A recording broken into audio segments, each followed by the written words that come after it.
শীতের প্রথম রোদ এসে গালে তোমার হাত রাখে নিঃশব্দে।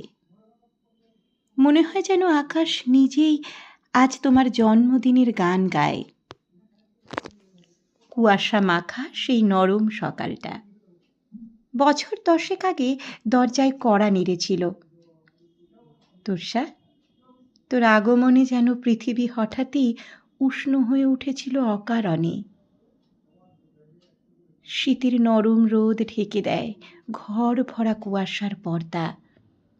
সেই পর্দা ভেদ করেই আজ আবার মনে পড়ে তোমার প্রথম সকালটি। মা তখন বিস্ময়ে থমকে বুকের ভিতর আলো জমিয়ে তোমাকে প্রথম বুকে নেন। আর বাবা, তার চোখে লুকিয়ে থাকা হিমকণার ভিতরকার গরম বিস্ময় ঝরে পড়ে নিঃশব্দ ভালোবাসায়। হিমেল বাতাসে আজও একই গন্ধ, নতুনের, কোমলতার, বিস্ময়ের। এই 10 বছরে তুমি মা বাবার দিনগুলোকে এমনভাবে গেঁথে ফেলেছ যেন প্রতিটি মুহূর্ত তোমার হাসির সোনালি সুতোয় বাঁধা থাকে। শীতের সাদা মেঘ আজও তোমার মাথার ওপর ফুলের মতো ভেসে থাকে, আর আমরা দেখি কি নিঃশব্দে একটা ছোট্ট মেয়ে এক মুঠো রোদ হয়ে ধীরে ধীরে বড় হয়ে উঠছে। আজ তুমি 10 বছরের। অক্ষর ভরা খাতা, খেলাধুলার ছুটোছুটি আর ছোট ছোট স্বপ্নের ডানা নিয়ে তুমি নিজের পৃথিবী বানাতে শিখছ।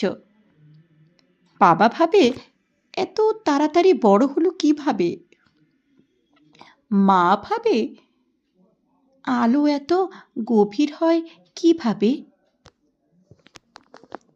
তোর্ষা, তুমি কি জানো,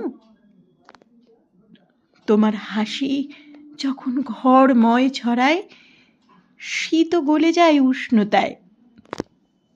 বাবা বলে আমার মেয়ে যেন এমনভাবেই আলো হয়ে থাকে, আর নিজের আর আমাদের পথের ওপর সেই আলো যেন ছড়িয়ে পড়ে। মা বলে ওর মনটা যেন সব সময় শিশিরের মতো নির্মল থাকে। তোমার জন্মদিনে আমরা শুধু চাই তুমি যেন নিজের মতো করে ফুটে ওঠো। তোমার স্বপ্নগুলো যেন শীতের আকাশের মতো গভীর আর দীপ্ত হয়। শুভ জন্মদিন আমার নদী। মা বাবার ছোট্ট শীতের রোদের দানা। তোমার পথ হোক কবিতার মতো মোলায়েম, আর ভবিষ্যৎ হোক তুষারের মতো জ্যোৎস্নাময়।